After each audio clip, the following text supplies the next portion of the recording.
Hello ഡേഡേസ്, good evening all. എല്ലാവർക്കും ആദ്യമായിട്ടൊരു ഹാപ്പി ഈസ്റ്റർ. ചാനൽ മാറ്റണ്ട, ഇത് ഞാൻ തന്നെയാണ്. ചെറിയൊരു മേക്ക് ഓവർ നടത്തിയതാണ്.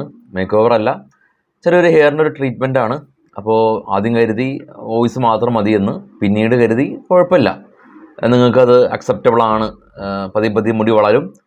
എനിവേ, നമുക്ക് മാർക്കറ്റിലേക്ക് വരുമ്പോൾ ഈ ഈ ഒരു ഫിനാൻഷ്യൽ ഇയറായിട്ട് ബന്ധപ്പെട്ടിട്ടുള്ള എല്ലാ പൊല്ലാപ്പുകളും അവസാനിച്ചു. ഈ ടാക്സ് സബ്മിറ്റ് ചെയ്യുന്ന ആളുകൾ ന്യൂ റെജീമും ഉണ്ട്, ഓൾഡ് റെജീമും ഉണ്ട്. ഗവൺമെൻറ് കൂടുതൽ നമ്മളിത് ചെയ്യാൻ താല്പര്യപ്പെടുന്നത് ന്യൂ റെജീമാണ്. അതൊക്കെ നിങ്ങളെ ടാക്സ് കൺസൾട്ടൻറ്റിൻ്റെ അടുത്ത് ബന്ധപ്പെട്ട് അതൊക്കെ തീരുമാനിക്കുക. മാർക്കറ്റിലേക്ക് വരുമ്പോൾ ഈ ഒരു April 13-നാണ് ഇൻഫോസിസിൻ്റെ result, TCSൻ്റെ result, വിപ്രോയുടെ result. April 20-ന് HDFC ബാങ്കിൻ്റെ റിസൾട്ട്. ഏപ്രിൽ 19-ന് ലോക്സഭ ഇലക്ഷൻ്റെ ആദ്യ ഫേസ് സ്റ്റാർട്ട് ചെയ്യും. അതെല്ലാം തന്നെ അടുത്ത വീക്കുകളിൽ, മീൻസ് ഈ ഒരു ഏപ്രിലിൻ്റെ മിഡ് വീക്കിലാണെങ്കിൽ കൂടിയും അതിൻ്റെ ഇമ്പാക്റ്റുകളെല്ലാം തന്നെ നാളെ മുതൽ നമുക്ക് വിസിബിൾ ആവും. ആദ്യമായിട്ട് ഈ ഒരു ഫിനാൻഷ്യൽ ഇയറിലേക്ക് കടക്കുമ്പോൾ, ഈ ഫിനാൻഷ്യൽ ഇയറിൽ ആദ്യം തന്നെ നിഫ്റ്റിയുടെ പെർഫോമൻസ് നമുക്ക് നോക്കാം. നിഫ്റ്റിയുടെ മന്ത്ലി ചാർട്ടാണ് ഞാനിപ്പോൾ എടുത്തിരിക്കുന്നത്. 17,456 ഈ ഒരു മീൻസ് 2023 ഏപ്രിൽ 1 നിഫ്റ്റി ഉണ്ടായിരുന്നത്.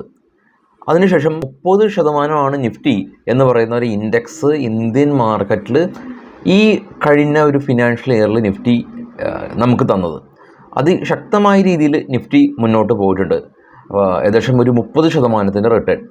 ഈ ഒരു ആഴ്ചയിലെ പ്രധാന സ്റ്റോക്കുകളുടെ വാർത്തകൾ നമുക്ക് പരിശോധിച്ചതിന് ശേഷം മറ്റുള്ള കാര്യങ്ങളിലേക്ക് നമുക്ക് തിരികെ എത്താം. ഇൻഫോസിസിനെ സംബന്ധിച്ച് ന്യൂസ്, 6,326 കോടി രൂപയുടെ ഇൻകം ടാക്സ് റീഫണ്ട് ഇൻഫോസിസിന് ലഭിച്ചു. ഇന്ത്യൻ ഓയിൽ കോർപ്പറേഷൻ സംബന്ധിച്ചുള്ള ന്യൂസ്, പനോസോണിക് എനർജി ആയിട്ട് ഇന്ത്യയിൽ ലിഥിയം സെൽ മാനുഫാക്ചർ ചെയ്യാൻ, ലിഥിയം സെല്ലിൻ്റെ പ്ലാന്റ് കമ്പനി തുടങ്ങാനായിട്ട് ധാരണയായിട്ടുണ്ട് Indian Oil Corporation company. Newgen software company 50 crore രൂപയുടെ ഓർഡർ കിട്ടി. RVNL 150 കോടി രൂപയുടെ ഓർഡർ കിട്ടി. Garden Reach Shipbuilders company, അവർ 3,400 കോടി രൂപയുടെ ആനുവൽ ടേൺ ഓവർ ഈ കഴിഞ്ഞ ഫിനാൻഷ്യൽ ഇയറിൽ ലഭിച്ചു. ഇത് കമ്പനിയുടെ എക്കാലത്തെയും ഏറ്റവും ഉയർന്ന ഒരു ടേൺ ഓവറായിട്ട് കണക്കാക്കപ്പെടുന്നു. Trident company bath linen business മധ്യപ്രദേശിലുള്ള അവരുടെ പ്ലാന്റിൻ്റെ കപ്പാസിറ്റി കമ്പനി ഉയർത്താൻ തീരുമാനിച്ചു. ടോറൻറ്റ് പവർ 150 മെഗാവാട്ട് കപ്പാസിറ്റിയുള്ള വിൻഡ് സോളാർ ഹൈബ്രിഡ് പ്രൊജക്റ്റ്, ഏകദേശം 1,825 കോടി രൂപ പുറത്ത് വരുന്ന പ്രൊജക്റ്റ് ടൊറൻറ്റ് പവറിന് കിട്ടി. ലാൻഡ്മാർക്ക് കാർ കമ്പനി, കിയ ഇന്ത്യയായിട്ട് കൊളാബറേറ്റ് ചെയ്തിട്ട് ഇന്ത്യയിൽ കാറിൻ്റെ ബിസിനസ് ചെയ്യാൻ തീരുമാനമായിട്ടുണ്ട്. മാക്രോടെക് ഡെവലപ്പേഴ്സ് കമ്പനി, ഇവർ 250 കോടി രൂപ മുടക്കി സിദ്ധി വിനായക് റിയാലിറ്റീനെ 50% ഇവർ അക്യൂർ ചെയ്തിട്ടുണ്ട്. മെട്രോ ബാൻഡ് എന്ന് പറയുന്ന കമ്പനി, ഗ്ലോബൽ ബ്രാൻഡായിട്ടുള്ള ക്രോക്സ് നിങ്ങൾക്ക് അറിയായിരിക്കും.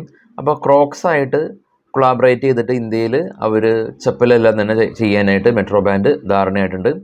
EIH hotel company, Oberoi Realty, ഏകദേശം ഒരു 421 കോടി രൂപ വർത്ത് വരുന്ന ഒരു ലക്ഷറി ഹോട്ടൽ ഗോവൻ കടൽ തീരത്ത് ചെയ്യാനായിട്ട് കമ്പനി ധാരണയായിട്ടുണ്ട്. HJ ഇൻഫ്ര കമ്പനി, നോറങ്ക സദർ സോളാർ ഡെവലപ്പ് കമ്പനിയായിട്ട് ഒരു പുതിയ ബിസിനസ് കോൺട്രാക്ട് സൈൻ ചെയ്തു. ശങ്കര ബിൽഡിംഗ് പ്രൊഡക്റ്റ് കമ്പനി, ഔറംഗാബാദിൽ ഇവരുടെ പുതിയൊരു ഷോറൂം കമ്പനി ഓപ്പൺ ചെയ്തിട്ടുണ്ട്.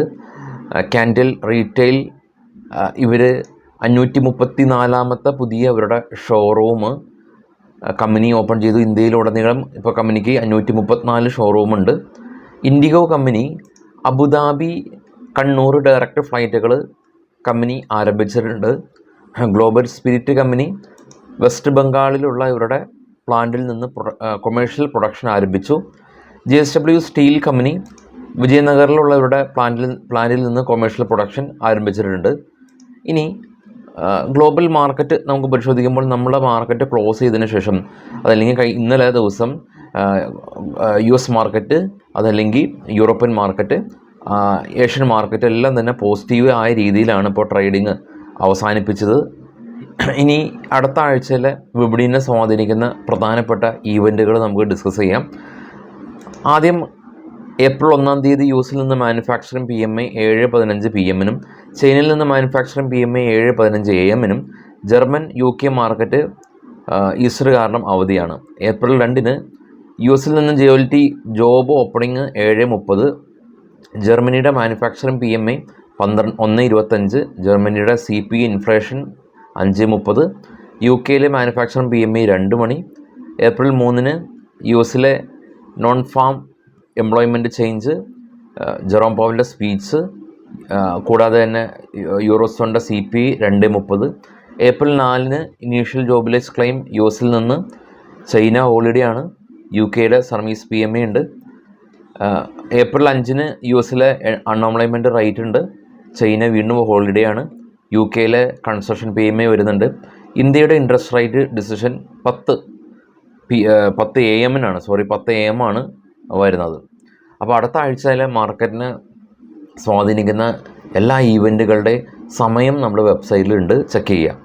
ഇനി ഈ ഒരാഴ്ചയിൽ പ്രധാനപ്പെട്ട കോർപ്പറേറ്റ് ഈവൻറ്റുകൾ നോക്കുകയാണെങ്കിൽ Bharat dynamic April 2 8.25 dividend, GPT health care 1 രൂപ, TVS holding 94 Ashok Leyland 4.95 Shiva cement 40 രൂപ. കൂടാതെ തന്നെ കുപ്പിഡിൻ്റെ ബോണസ് ഷെയറും സ്റ്റോക്ക് സ്പ്ലിറ്റും ഏപ്രിൽ 4 അപ്പോൾ ഇതെല്ലാം തന്നെ നമ്മുടെ വെബ്സൈറ്റിലുണ്ട്, ചെക്ക് ചെയ്യാം. അതല്ലെങ്കിൽ ഇപ്പോൾ പോസ്റ്റ് ചെയ്തതിന് ശേഷം ജസ്റ്റ് ഒന്ന് വാച്ച് ചെയ്യാം. അപ്പോൾ ഇതൊക്കെയാണ് ഇപ്പോഴുള്ള ഈവൻറ്റുകൾ. നാളെ രാവിലെ 7:00 വിശദമായിട്ടുള്ള പ്രീ മാർക്കറ്റ് ന്യൂസായിട്ട് എത്താൻ ശ്രമിക്കാം. അപ്പോൾ ഈ ഗ്ലോബൽ ഈവൻറ്റുകളും എല്ലാം തന്നെ ചെക്ക് ചെയ്യുക. അതനുസരിച്ച് പൊസിഷൻസ് എല്ലാം തന്നെ ഹോൾഡ് ചെയ്യണമെന്നുള്ള കാര്യത്തെക്കുറിച്ച് ധാരണ വരുത്തുക. ശുഭരാത്രി.